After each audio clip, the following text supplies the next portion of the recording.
ഓം പരാശക്തി നമ. അമൃതപുരിയിലെ ഒരു സാധക നന്നായി സേവയും സാധനയും ചെയ്യും. കുറെ കാലം കഴിഞ്ഞപ്പോൾ സേവയിൽ പൂർണ്ണമായി മുഴുകി. സാധന കുറേശ്ശെ കുറഞ്ഞു തുടങ്ങി. ഒരു ദിവസം വെറുതെ ഇരുന്നപ്പോൾ കയ്യിൽ കിട്ടിയത് മാതൃവാണി. തുറന്നു നോക്കി.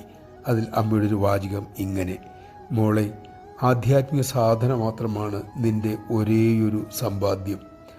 അതൊരു സൂചനയാണെന്ന് അവർക്ക് മനസ്സിലായി. അടുത്ത് തന്നെ ഒരു ദിവസം കാളിക്ഷേത്രത്തിന് മുന്നിൽ വെച്ച് ഒരു മഹിള അവരോട് പറഞ്ഞു സാധന. അവർക്കൊന്നും മനസ്സിലായില്ല. ആ മഹിള 3 പ്രാവശ്യം പറഞ്ഞു സാധന, സാധന, സാധന. അമ്മ സാധനയുടെ പ്രാധാന്യം തനിക്കായി പലവിധത്തിൽ വെളിപ്പെടുത്തുകയാണെന്ന് അവർക്ക് വ്യക്തമായി. നമഃശിവായ.